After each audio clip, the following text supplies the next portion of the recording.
Hi there, everyone. I'm Andrew Fazekas, the Night Sky Guy. So wonderful to have you join me. Today is November 29th, Tuesday, 2022. We're near the end of November, and the skies are changing into the winter season in the Northern Hemisphere, and of course, summertime for those of you that are in the Southern Hemisphere. And there's a lot of things happening. But of course, I think this week, the big news in terms of sky watching has to do with the planet Mars. That's because Mars is now heading into its closest approach in 2 years to Earth. And it won't be as close as it is now to Earth again until the year 2033. So this means a lot in terms of sky watching and ability to see surface features on the red planet. So let's jump into the sky calendar right away. There we are. Here we are. We've got the sky, let's see, set up. I'm going to set it up just for today and into the evening right there. November 29th, Tuesday. Look at that. You've got the beautiful quarter moon pairing up with a planet. Now that bright dot is going to be very easily seen right across the world. As long as you've got, of course, clear skies, you'll be able to see this beautiful pairing between the moon and planet Saturn. Again, this is Tuesday, November 29th.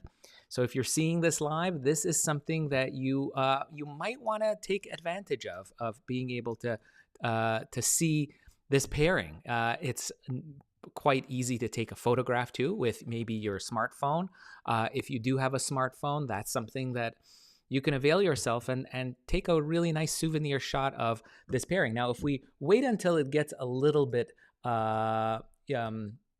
later in the evening, let's just say an hour later, I'm going to switch over to an hour. You can see that the skies get dark, more stars come out, looking again towards the southwestern part of the sky. This is where this pair will slowly descend and sink, following the sun, of course. And there we are. There is beautiful Saturn and the moon pairing up. Now, Saturn is in the constellation of Capricornus, the water goat, and the moon is in Aquarius, the water bear. So two of these, what we term watery constellations that are homes to two of these worlds, very different worlds, where the moon is barren, of course, is a companion to a planet, the Earth, and Saturn is a bona fide major planet with, of course, rings. If you have a small telescope, this is where Saturn gets very interesting, because when you turn that telescope towards the ring world, that's where you get to see the magic happen. That's why I've called Saturn the wow planet, because when I show this planet to people lining up in star parties to look through a telescope, usually the very first explanation, maybe a curse word of sorts, but probably wow. Wow is probably the most common word that I hear when people look through the eyepiece of a telescope for the first time to see Saturn, because it really does look like what you see in magazines and in photo books and stuff. Saturn really does look like that. You can see the rings clearly, even in a small telescope under high magnification. And sometimes you can even see the moons of Saturn as well. Let me see if I have that names. Yeah, I have that. Okay. So definitely that's something that you should be able to see, is the rings of Saturn with a small telescope. I've just turned off some of the very faint stars so that it's not as confusing. And then there's the moon right there. Now, in separation terms, how close are the two? They appear about 10 degrees apart in the sky. So how much is that? That's, roughly maybe perhaps your fist, the width of your fist held at arm's length. That's really something, just as a guidepost. I mean, we're all different, obviously, shapes, sizes of our hands. But generally, if you hold them out at arm's length, like you see here in the corner of your screen, I'm doing, and it's the width of your fist, that is about the spacing between these two worlds in the sky on Tuesday night. So that's something that you might want to check out for yourself. It's very cool to be able to see this.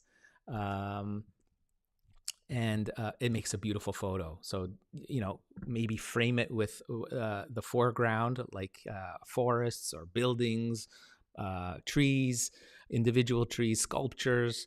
It will look really fantastic. So, and then of course, joining also is Jupiter. If we look at Jupiter here, Jupiter is in the constellation Pisces, the fish. Again, as you can see, that watery constellation theme coming right through. And if we just turn to the next day, this is actually November 30th, Wednesday. Thursday, the moon and Jupiter will be pairing. Now, this will be even more, I think, eye-catching for people, because Jupiter is just so much brighter than Saturn. This is going to be the winner, I think. And again, a great photo op, having the waxing gibbous moon, because we're past quarter by now, pair up with Jupiter. And you can see they'll be over the southern sky during much of the evening, and then they'll be setting, I would say, around 10 o'clock to midnight. They'll be setting down in the southwestern sky. And just fantastic to be able to see Jupiter with binoculars. You'll be able to perhaps, if you're lucky, see the moons of Jupiter. They can pop in there when you look at them through binoculars, but you have to hold the binoculars very steady. And you can see the pairing. Let's see just how close the two are. We're talking about 3.5 degrees apart, so less than a fist. So this will be a significantly closer, I think, pairing than the Saturn moon pairing that we have on Tuesday. So here we are again, just to reiterate, this is going to be Thursday, December 1st evening, looking towards the south. So that's something to look forward to. And what else, as I mentioned right off at the top, was looking for Mars. Mars is in the constellation Taurus the Bull, another zodiacal constellation, following that pathway of the planets. You can see all the planets kind of, if I really zoom out and you look at the whole situation, you can see that the planets kind of form in a line. This is kind of what I call the highway of the planets, known astronomically as the ecliptic. It's kind of the plane of the solar system. If you think of like a flat pancake, all the circular orbits around the sun, and we are in the solar system, so we're seeing all the planets move back and forth along this imaginary line in the sky from the east to the west. And there, lo and behold, is Mars. And as I mentioned at the top, Mars is going to be at its closest to us, actually, on the 30th. So I'm recording this on Tuesday, November 29th. So if you're watching this live, this is tomorrow, November 30th at 9 p.m. Eastern will be when Mars will be officially at its closest to our planet. And how close? We're talking about 81.5 million kilometers away. That sounds like a lot, but Mars can sometimes be as far away as over 400 million kilometers away. So every 2 years, our two planets get as close as they can to each other. They have their closest approach. Let me show you what I'm talking about by going into our planetarium program, but looking at it from the vantage point as if we were floating above the solar system. You see there, I'm zooming out, you see the orange line of Mars at the center of your screen. There's all the other planets, there's the sun, and there's Earth. Do you see what I mean? Our two planets are side by side. So they've kind of lined up to each other. And this positioning of our two planets in their circular orbits around the sun happens every 2 years. And that's why every 2 years we launch spacecrafts. You see NASA launching their rovers and orbiters to the red planet once every 2 years because they can get there short and fast, very fast, and also on the cheap, using the least amount of fuel to get there and the least amount of time to get there between our planets. So right now, the two planets are at its closest. Officially, it'll happen November 30th, which is Wednesday, at 9 p.m. Eastern. So Pacific, that's 6 p.m. Pacific time if you're a North American person. If you are a person living elsewhere in the world, that would be about 200 hours universal time. So you can do your calculation with that. That's official. But you know what, guys? It doesn't matter. That's the official time when they're at their absolute closest. But all week long, this week, anytime, next week as well, Mars will look fantastic.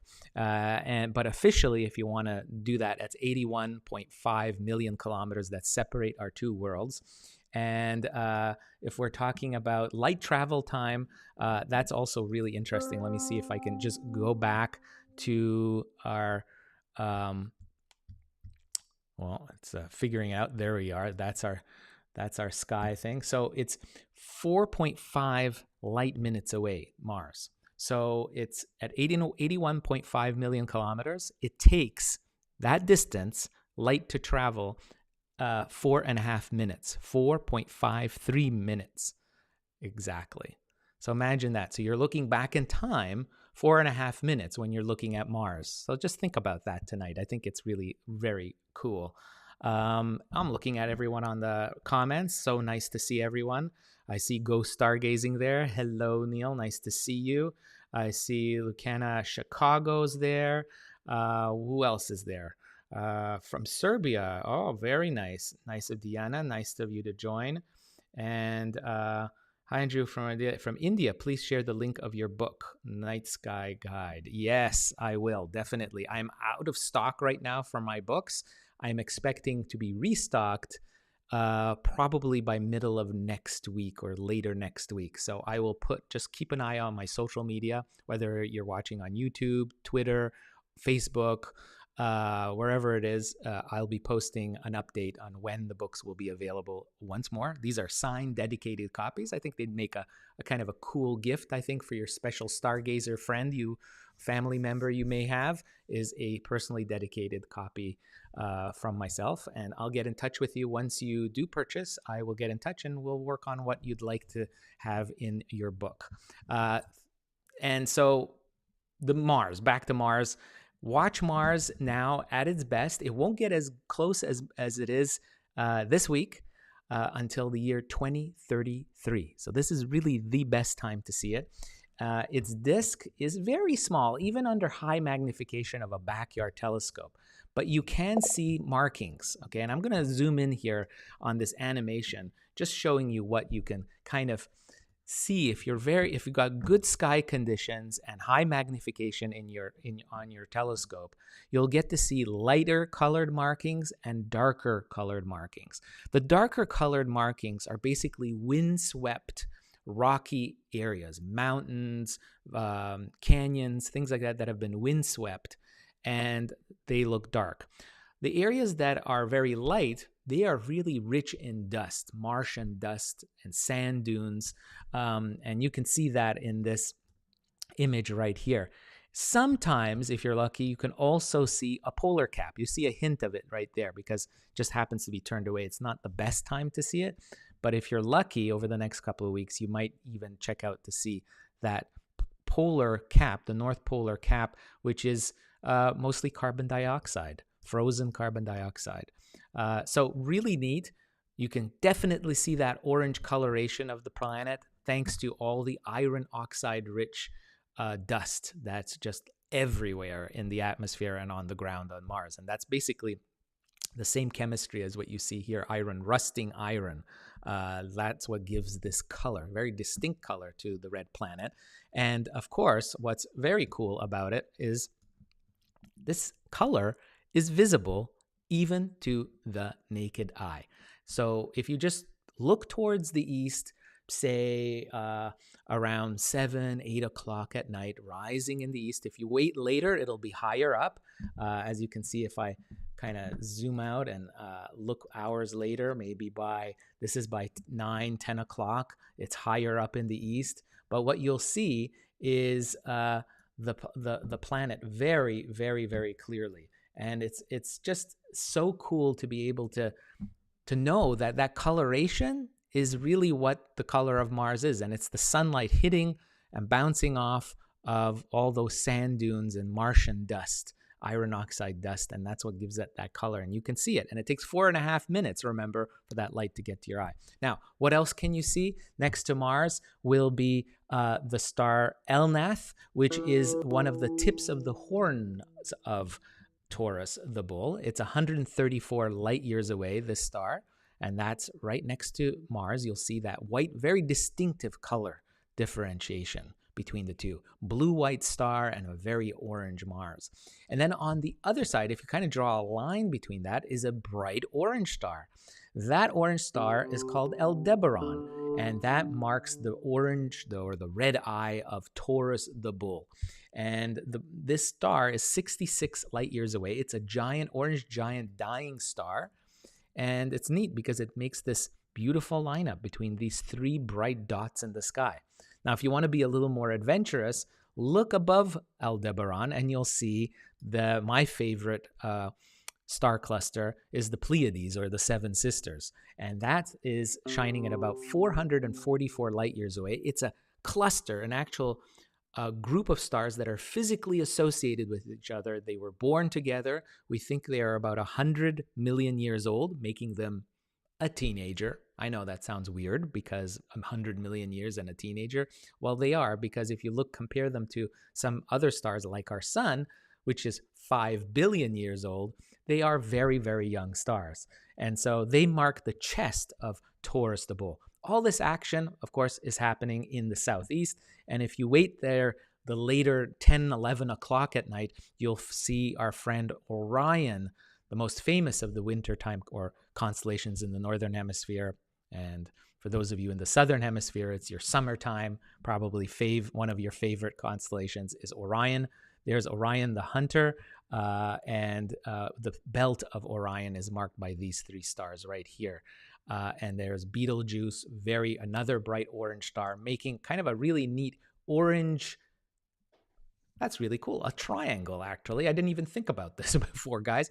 Here's another really great kind of guidepost that you can look for. The human mind makes these drawings that you can actually see, and in this case, it's three stars that make a beautiful orange-colored triangle. check that out. I think I'm going to do that tonight if it's clear this week, definitely. And then off to the left is Castor and Pollux, the Gemini twins, right there as well. There's a lot of goodies coming up in the winter sky. Can hardly wait to talk about it more with all of you guys. Thank you so much for joining me. As usual, it's been fantastic. Love the comments. I'm going to keep that going and check your comments out. Don't forget, I have my backyard guide to the night sky, this great companion that you can have in your backpack and travel with.